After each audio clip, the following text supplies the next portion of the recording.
akan akali pang jichu laga akan akalin khunda khawai politicize sa khangna atam maning mane yushat yung sat rot kamarat ketek ka kai wi atha yaw ka sang society mi mang sa se khanui thot ping nang shanra laga shura ka pai phaiton chon sang ka mia ka thana akang sa se aju itumna thang khoi wi context aina khayam jithran society hi var ga sok ta da kachung ga sok te le randomly jichu haya vision ji clear salak kena kalanali missing haya responsibility ngachi plak na sing laga ida masun juwelong li sem ga mi sem ga longna khang sa ga ji hi tangkhul naga society daily na sarno ga ji ba hi ina recap the gang itum tangkhul we context ina aju we present situation hili yang laga mi yur ka thum sa da ina ka san kui dale ngui sa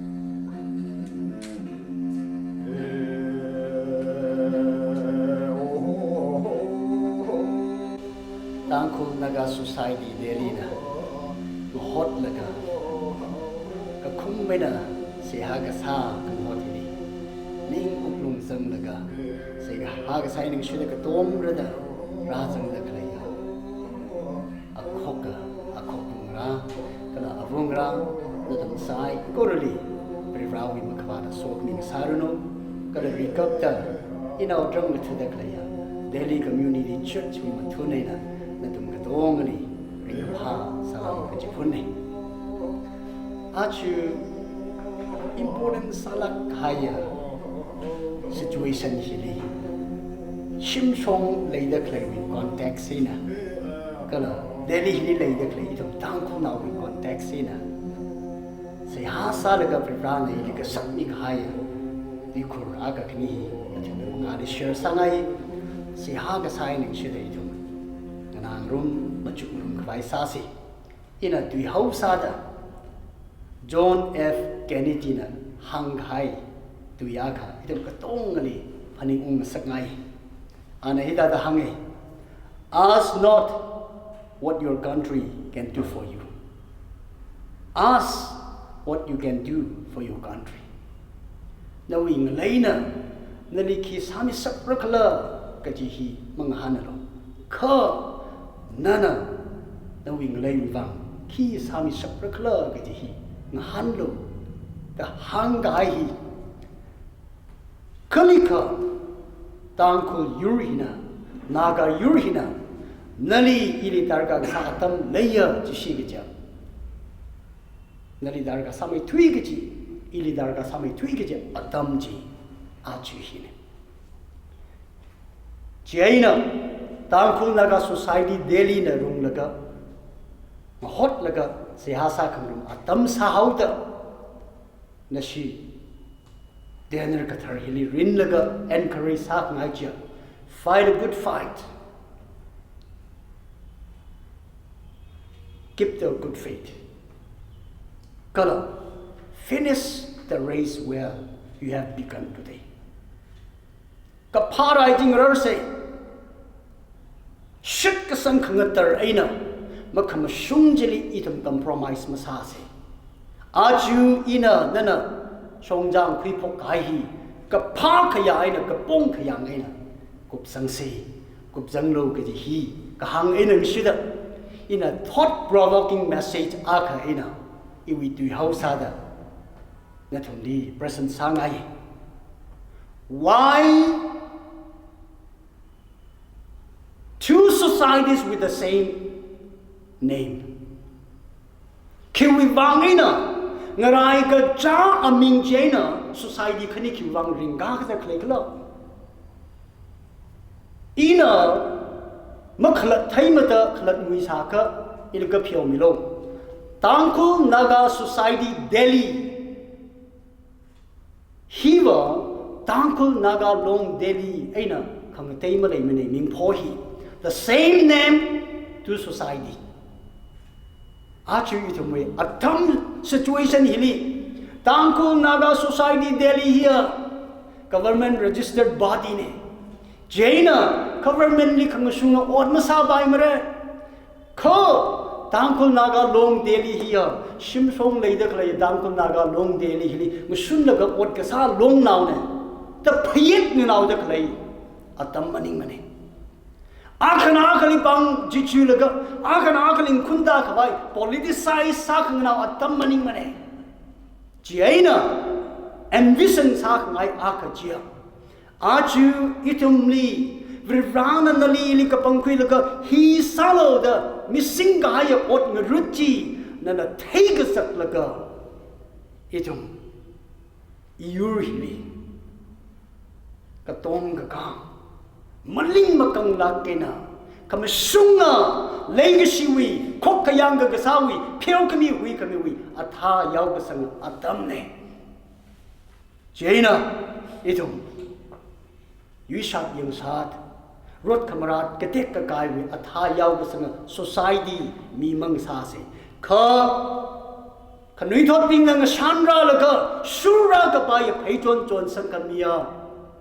Kathana akang sase Society akang sase Jitha ka Mi ping na lang shanra laga Ya da Kaya ka da san karamang manila Virana la ninyang ungda Rau so kami sambang laga so kami ngayaw ke zata yar khok ka la khok tu ngasare kala society ngasare ke hi iwi tu hausa da envision ke sai ning shida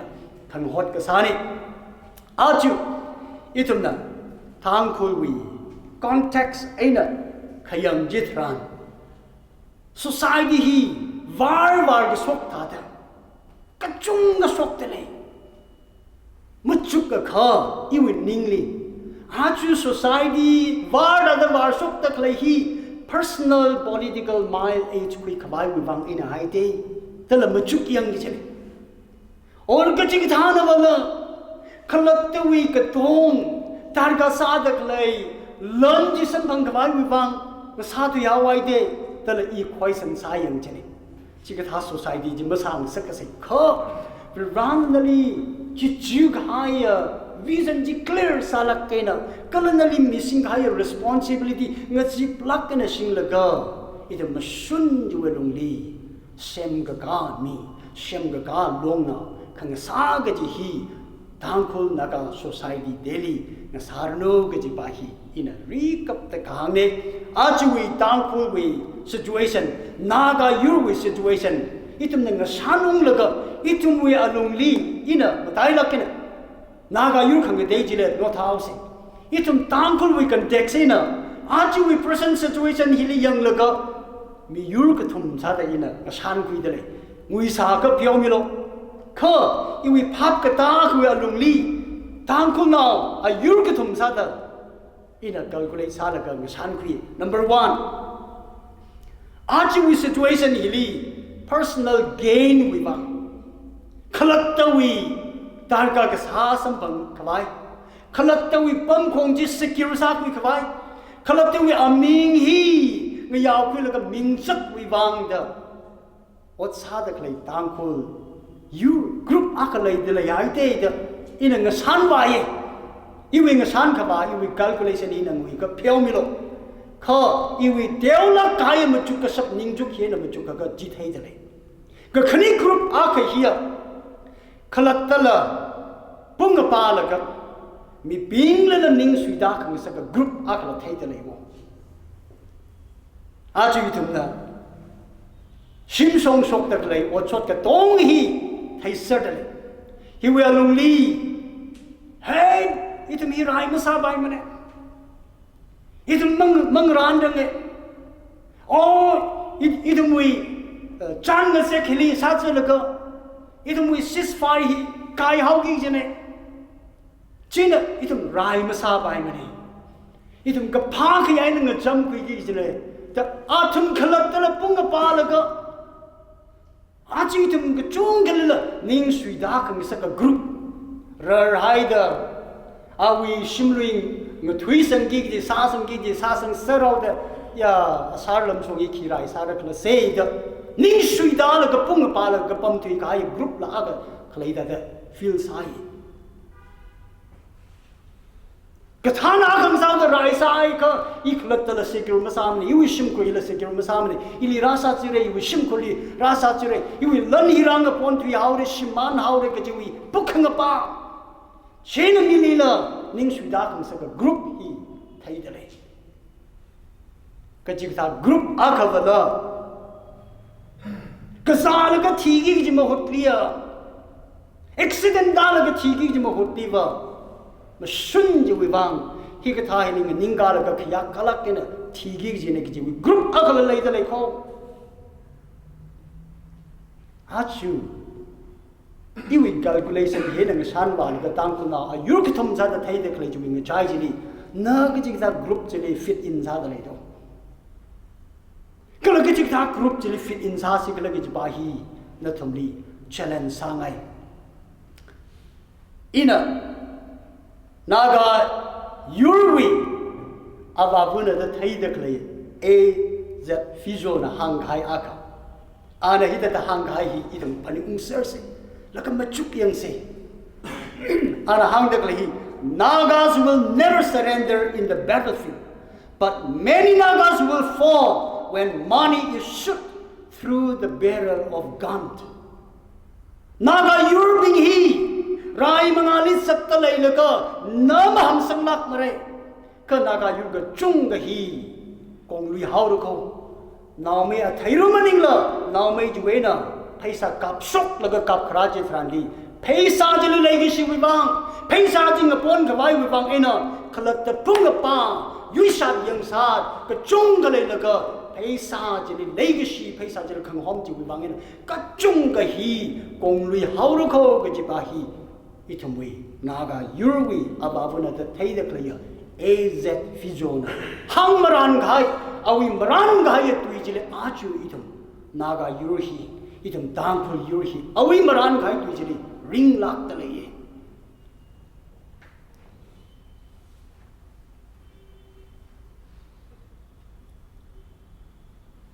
hikatha tam hili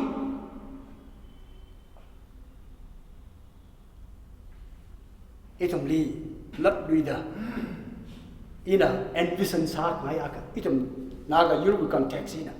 naga yuru hilia india sarkar na hi khuya khuilo maning kar chan nga se ki kup phai ra ke jida ta tui kup akal ma tui dani khai da feel sa da nei la ka wak song sanong la ga phaning kha yang ga shipping hina sari sa ga jak jak khulai sing ga jak jak atum khalat ka tong ran ping laga naga yur itum hili tangkul yur itum hili shau that ga da ngarai laga hom jat klai atam ta da feel sa dre achu we present situation itum khalat nang ning da klai position kalai itum na bible ngi hiau laga israel na bing we shong ja ji ngashan ka ungje thran lia israel na bing na jingkum hang madi zat zat laga ngashit kaya ram kenan hi sang rag ja tam hili jordan gong pheji rasung gaya tam je fran dia ngashan ba kha gong re jordan hina makan khawai wi apong pangshap means malela watang gaya leirek thada wang san khing sakin khunuk song sanung laga yang kha yang ga shipping jina not si non ra laga shau that haura ga situation ni khalaya tamje trandi Joshua li brivana shichin laga Joshua chapter 3 we verse 5 tili Joshua ne mi pingli hidada kashul laga hangi ji consecrate yourself I am doing wonders tomorrow among you Joshua na Israel now being mengasung na san balaga ya idam kan gaya pong pang sak malay lui manay Jordan gong hi hak na ida idam na kan ragi je kan sak ki je malay manay kunuk song ray unga ka yang ga shipping hina not si non ra laga idam ni shout ta da da hom rai re ka thau sikla da pukhang pa ka chi hui ya tam je thrandi Joshua li brivana mi pingjali ka shilo khalat sama tha kharik lo jilo ki wivangla jalabi ina akama na thumi mangali na thumi ngchaili matak khak khai ot sare chitalai de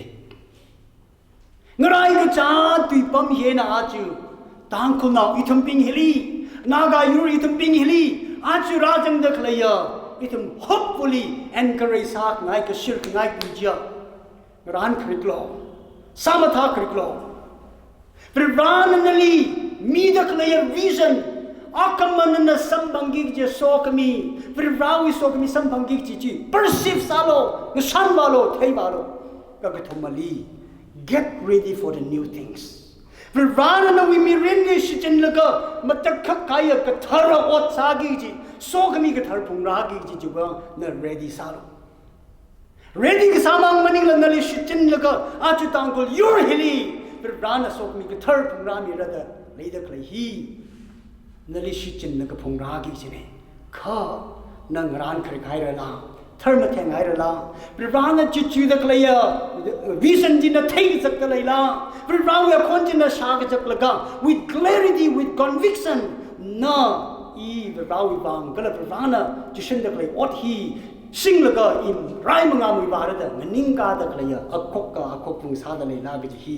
itam ka tong na ji khlata introspect sa laga Privali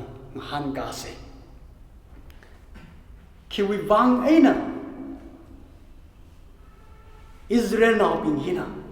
Israel now being Ganan Egypt raupam wena Ganan ngalay gizang hi atam na kahang hi just 40 days journey distance ni ji sin kum hang mati kiwi bang sang hau khala da khangathing atam jithran kalamun lak na khayang jithran number 1 Israel now being hina Raubam wena virana matak khai pang sab sachi thai laga lam hang song ja jili matak khak khai apong ka chung ga sachi thai lam hang jili yaw ga sang ling ga sang malai la thang ga chida atum li ga jing ram wena mana jo hota laga phawi mi mang ga vai ter ma khala tam ji thran kong thada long ga sak ji thai malung kui wena Prirawi matak khak khai pang sab ka tongi thai maman daga atumi ningli mashit sangrar mane jite achi tumli raubam wena lam hang song ja jing kum hang mati sak na sak tak lahi prirawi pang sab pe ne prirawi tumli chichu kmine than kmine ka chi wi shit ka sangji malai rar thumane jite achi tum ka chung ka wi ningli naga yur itum hili prirawi ka pang khui laga Naga yur Virawi ungram ngalay Shankara da kapang hui khai na kiti itum na matak ka khai kharjan kharna ping bi thot we ne itum sa laga ra laga ha chi itum na la itum khalak tawin mik na laga thai experience ka sa laga chunga jang dekle matak ka khai Virawi pangshap thai maman sa maman laga itum wi ningli ya da sambang lak la ong lak la da itum khalak tam shit sang kharar ke ji pa hi the biggest stumbling block akhane ajon thang jangwi ringwi kapungli ishina makape kajiwi kharjan aga sadala ina kharjan iguto lazang dale amin masing now the phawala ka wakatuk sok pai sini iguto lazang hai athum hi reinforcement kawani ji reinforcement walaga atum na apam ma kani wapam lage buz basar ge apam ji wa sungna na ya atam ji ashina rapam haira sai ji jina ashina rapam haira sau da atum li hiwena main road ka thawi jang distance ena kap ke chupi si reser hai laga now me thui second last mi pa hi ka kap ni je asin kap ka phokhi second last mi pa ji kap ka phok ji ana phung dak le bag binoculars ka tongi kap ka chup mi sera khoi pa hi wa volunteer ka thar properly trained ma sa just 3 days now me ka da singra ka da trigger hi khunra magazine box ka da shin de kla ki mang tam ji thai khai volunteer ni ji mo awi back hi kap ka chup mi ai binoculars pung dak lai kap ka chup mi hai la ka stun sai da ahi alung thong ni da dang ning la ka pamau ji de chi na yu dak lai bing jina bang khun ku la ka nam jang mi hau ji a thum khalap ta wi khamore na hang pat tak lai ya ya itum li verana ng yur kami ne gijuwe azak akane kali ka kap ka thai mi akana now mai ji mathalak ka kap ka jang si gi itum ka tong hi just short distance when ka kap sao de itum ka tong hi kap ta hai ka bai situation ni ta athum galat wi khamore na justify ka sai ikna na sai in a kharjan sa mi ba hi wa mi hi mahanga ke ana hang shop tele virawi pang shap chi nei tum ding yur mi tele ga ji hi athumwi kharjan ji arila sa tele thui khaya awang ra awang ra we totally viran mat ka khai pang shap chi shi chen la ka ta de kan mi hau ga ji hi itum na sa ching tele thala nei tum ningli Mashit Sankarar, Booking a Park Lady Jibahi, one of the biggest stumbling blocks to receive God's blessings in our life, in our nation. Kala, itumna, Numbers chapter 32, verse 10 to 13. Sorry. Mani. Genesis chapter 11, verse 31, Kapajitra. Abraham li, Vivana Moho Kirang Laga. Virawi so kami phung lagang yaw khabai ge jipahi awi ababu derali kapanga khuini chimo ababu derali kapanga khuine ka ababu dera hina ngashit kaya genan ramjim ba sungla ana heran apamili samdi awi chimo heran apamili ana bang sam laga singum sagani lang su ka baring thi awi che virana ngashit kaya ramjim ba sungrang laga bang sam tu hau ta virana dera li kapanga kui maningla Abraham li kapanga luga Abraham no we mi yur hino thaulo na pam dekhlaya pam ji ju haulo no we sikai lan ke tong ji ju haulo balo chatlo in nali ji ju khmia pam jili in nali somi re nali so khmi pingjili na somi re nali khon gi si pingjili na khon si re no we mangai na mi yur ka tong hi so khmi sang sakrada Abraham li kapang khui ji kiwiwang derana ngashik kaya ramji ma basung heran li ngasam tu ai laga heran jili ana enjoy sa dak lei thang so kami sambang dak lei jina ali bunga pang sak laga rin dak lei ata chan ji ma basung sak la jili ngam laga pam thui khai ji wang aina Abraham li kapang ka khui ni si achu naga yur itum ka tong le encourage sak ngai akachia Hachu itum Korean here, contractor salaga. In terms of 50-60 lakhs,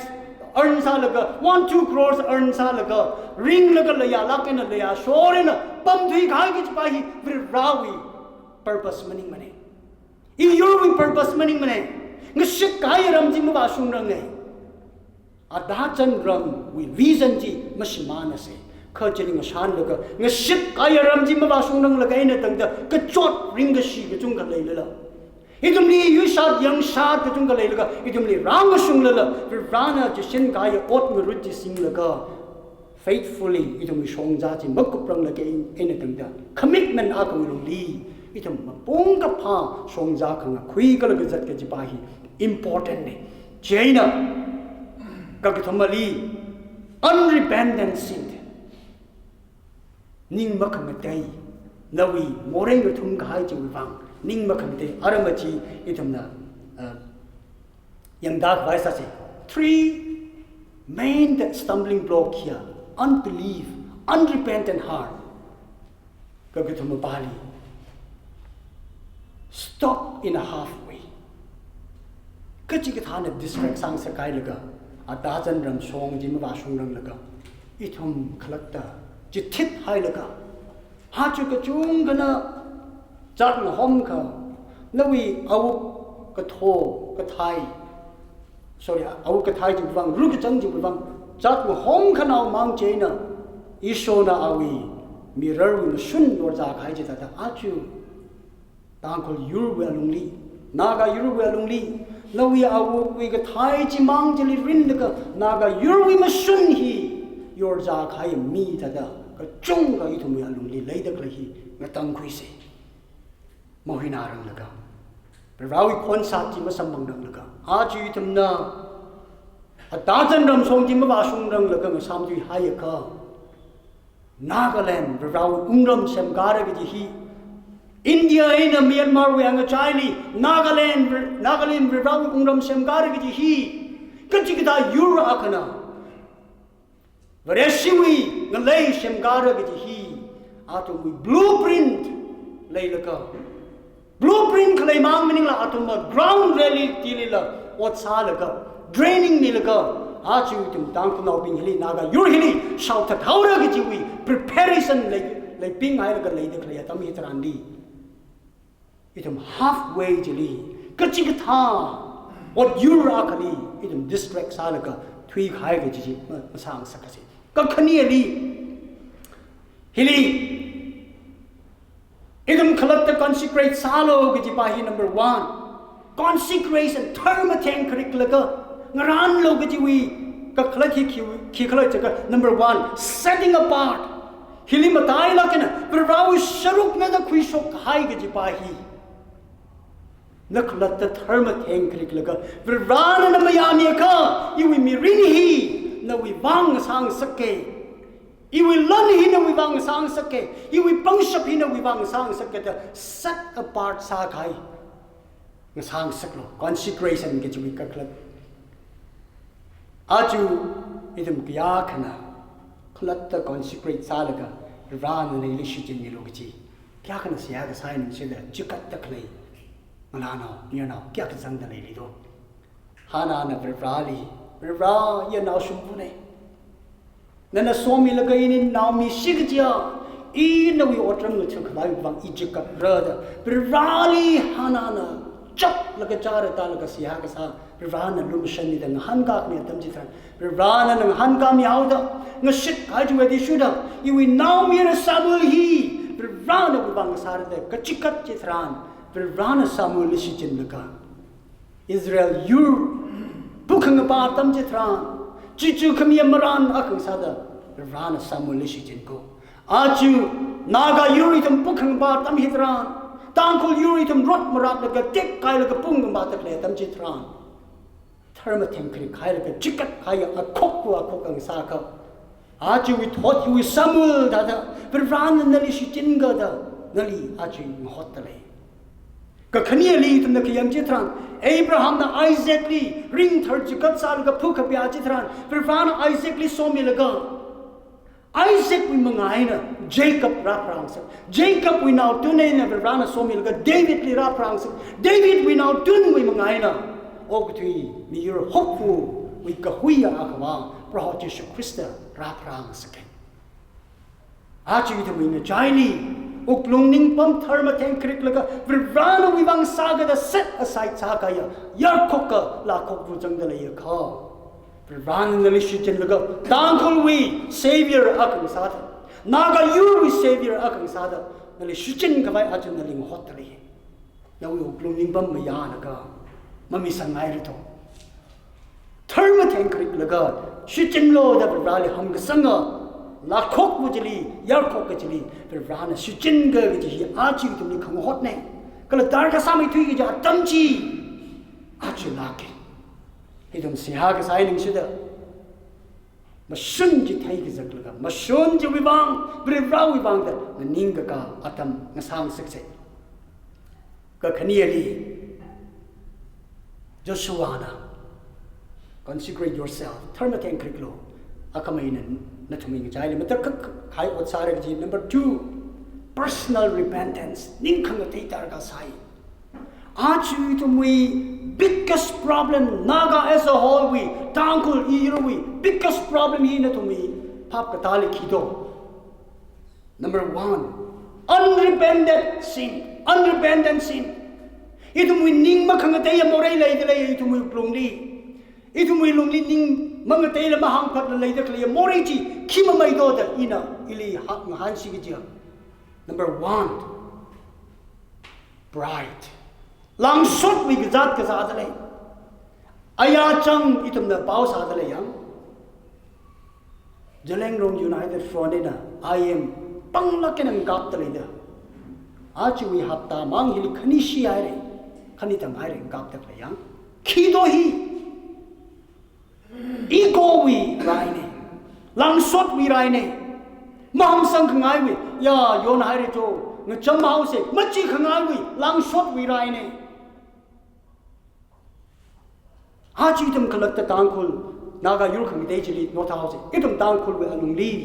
pung pa la ka rot mara la ka tek kai de klai number 1 itum mi ka chi ki do lang shot wi ka ne itum ham sang se per rani ham ga sang enang shida a kai na kha yon nai ra ki pa chin la yon thei la ke na yon se hui ka mi pa chin la yon hai ra ki ja tam chi san itum hui mi rok la ka phio mi hui mi khang rok chu lung li nga cham ka khu ya tam ne cheni tum kala tan ning khang ta ya tam ne number 2 itum hi miao moli khorom thu yai re bir rali khokrom maning la miao moli khorom thu yai re hi ka hang na yo Malaysia kung sa la itum ka ta miao moli khorom ji bai re khala chi la pa ye bir rali priority ma mi la bir rawi in place nana priority mi ta khala ka tong chi is idolation bir rali lan ni sak mai da ku yai re bir rali na wi bam khong ji sak mai da ku yai re bir rali na wi political game here sak mai da ku yai re hi miao mu ne ha chi tu mu ya lung li hi sa ma tha phung re bir ra hi number 1 hai phung re itum second chronicle chapter 7 with 14 ji ka pa ji thran na tum na nem sang ham sang la ka vir rali pha la ka se ha sa la ka na tum mi mak pha ma khya chwe na mai ngai thu ya kha ina ga jing ram we na tum mi sa kon sha mi re kala na tum mi more je la phyo mi re nga lei ji bi ga zak ina tang da rai mi re ji de a chi tum mi lang shot ka ja thi bu bang sia sa se ha chi tum brivrali saktama phaning la itum wi lan jili pam khong jili khya jili itum wi political group ji wi wang sak mai da khui khai ke ji hi itum sama tha khrik laka brivrali ham ga sang hor ga sang atam ga sang sak se Moses na Israel na pingna miao muli khorom thui kai tam ji thran Moses na kapung tongli Sinai kapung tongli Kal ka brivrali zan gang zek thui hai da nga shun na nga ya la jili pam thui hai ka ma ung thu da Moses it we right hand it we ka than thi ai re ra lo nitum na thang da khlaya Shinawi earrings ka sa Shinawi necklace thang da khlay hok thang da khlay ka tong ji khui ra lo da Shinawi muk ba sham pir ka khorum thui ka ya tam ji thran Moses na han ung la ka Chewi malung khawat no jang ke chatena brivrana li mi ga ya ning khami khni hi mu her khai kha ji thai la brivrawi mangali Moses na Exodus chapter 32 verse 32 ka pa che thran brivra iwe yur Israel yur hina na wi mangali more sai re kha thai la Israel yur hi wi more hi wi bang ka phyong phyong Israel yuri we mori ma phyo mi mara jaka iwe a ming hi kharing lai rik lik pi sang kai jwe iwe a ming hi khu shok mi haw lo ji de Israel yuri we wang Moses na aklak ta wi mirin manglang ham sang la ka Israel yuri we mori hi phyo mi lo da privali ham sang hor sang la ka se ha sai avung ra tra sang da kla yar ko ka ping la ko pu ping Tang khul yur wi bang more phyo mi khwai kyak kana lung chang da khlak te wi phasa manglang ham sang la ka ya bri ra da kang kul ka se ha sa la ka rani na ka yur wi bang tang khul yur wi bang po mi na klai kyak ka jang da lai li a chu hi tam la ke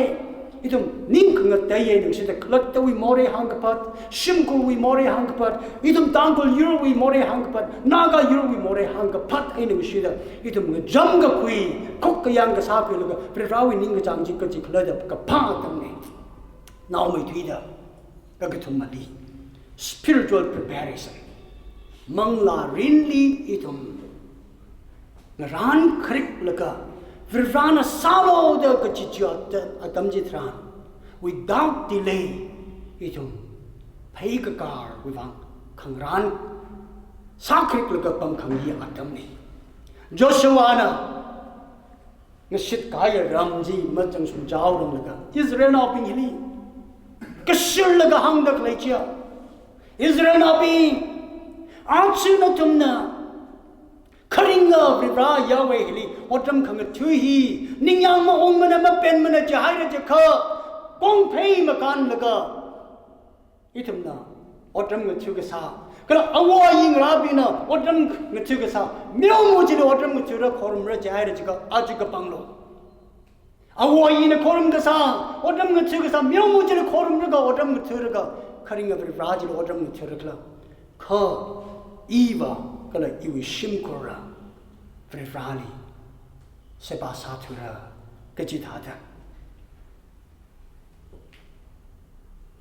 Legishia Tangkul nabi Delil ledeklaya Kathanabi Kala tangkul Ahopu Ajitumli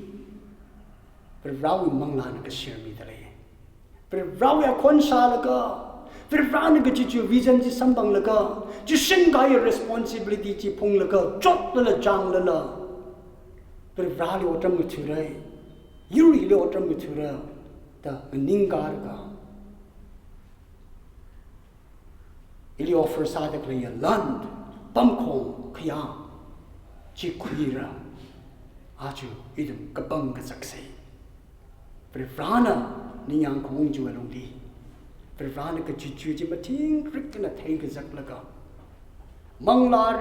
li ngaran krikai laga Vrivrawi te kamate pang shakti itam na experience ha laga Malung ka pingay na Itam kokayang ka sada Mangamoy basi Israel yur Zingkum hangmati Shongza ka zak jadi Mayasong May wipakro na thanjat nilaga Ninglum kang saka Vrivra Ngasun song Yang gishipin na kuy maray mit kaya tamjit ran lila Muyawi pakro na thanjat ilaga Matang mang kang saka Mapung rapa kang saka Mangachi kang saka Karinga Vrivra Israel wi Vrivraji Aju itam na koram da kalaya Aju itam na odram na da kalaya Karinga Vrivraji Ajinge Jaina Vrivrawi te kamate pang shakti ka thay experience ka sai nang sida ito mo shak ka sang kangatar ay nang sida mangla nila ito prepared sa ka chak laka Vrivrawi ka soje thran ito kangachi ka jihui bukang ka pamalay la ning ka yang ka sa ka ito mangamoy wala ka kayuya mirinchi ito ngasase Vrivrawi amin te kamate masara katong nila ina si shila ka na siya ka sa hiya nang sida Vrivrawi song ni Sereno. Amen.